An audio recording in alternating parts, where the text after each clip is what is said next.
Hey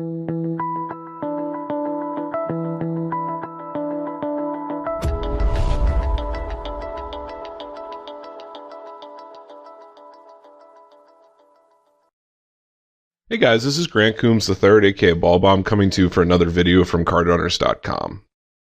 In this video, I'm actually going to be reviewing a bunch of hands that I struggled with when I was out in Vegas for about a month, maybe a little bit more. And I think we have about, 12 to 15 hands here. And unlike some of the other videos, I am going to try to go along a little bit faster throughout each hand so that you get more information and you get more diverse content for you guys. So I hope you guys enjoy it. And let's get right into the video. My HUD is rather basic. If there's anything really important that is not on the first line, I'll definitely tell you guys about it. But the first line of my HUD is the VPIP here, the pre-flop raise, the 3-betting stat, the fold to 3-bets, and then the amount of hands. If there's anything else that I'm going to rely on stats, we can definitely refer to it. But until then, let's just get right into it. Super standard situation here with me 3-betting jacks in the small blind.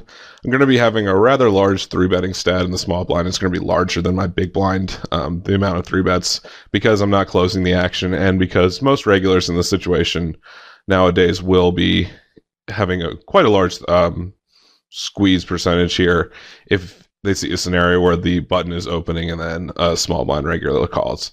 The reason for this, of course, is because the small blind's range is normally pretty capped and the regular on the button is going to be opening, about 70 to 80% of hands there. So it does make a lot of sense for them to squeeze. So therefore, I'm going to have a much larger 3-betting percentage, and I'm going to be 3-betting hands such as most pocket pairs, and unless I have a different reason not to, such as the big blind is a recreational player that I want to play more hands with, or I can also switch that around again and not, if I think I'm so confident he's going to be 3-bet or squeezing a lot in that situation, then I can also just call with these jacks, queens, kings, aces in order to back raise him or to get him to stack off quite lightly. But super standard situation here. Not really surprised that he calls. He's folding to only 50% of 3-bets, which I think is about the norm, I would guess, nowadays. Don't have a huge sample on that, but I do know that he's a regular, and that's about it right now. So a really standard spot for me to be c-betting. This is the sort of board that you're going to want to be c-betting with just about your entire range. And the biggest reason for that is that this paired board is going to be favoring the 3-betters range far more so than the callers range. So you're going to be c-betting here with all your big hands, as well as a lot of things that miss the flop because you will be taking it down so often. He calls here. I'd give him some sort of range of ace queen, ace jack. Obviously, ace jack's reduced because of the combos because I have jacks. But he's going to have something like ace queen, ace jack, 7s, 8s, 9s, 10s, something like that. And he's also going to be having hands such as, if he has trips, I never expect him to raise, really. So he can still have his 10-9 suited, 9-8 suiteds. As well as there's definitely been a recent trend where players are not raising flush draws, which is probably pretty smart. It's probably something in a 3-bet pot that I've done for a while now is not raise flush draws. And I think most players sort of agree with that philosophy right now as well. So he can certainly still have his ace 10 clubs, king 10 clubs, king queen of clubs sort of hands. Turn, I believe, is also simple based on that overall range. I'm way ahead of it. There's only a few hands that have me beat. And also, based on the hands that I was given, the other nice thing is that almost all those hands are going to be calling the turn as well.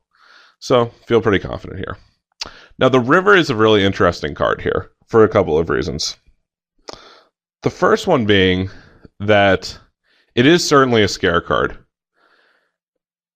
The other problem is that it hits a bunch of his hands that now will have me beat. Now, there's a couple positives here for me to believe that I still have the best hand. The king of clubs is a key card, and that actually eliminates a lot of his potential flush draws. So therefore, really the only hands he can have here are ace queen of clubs, ace 10 of clubs that are flush draws, and queen 10 of clubs. The other nice thing is that if there's any flush draws that are probably going to raise me, they are going to be the nut flush draws because they can obviously get it in against worse flush draws, which is a big advantage.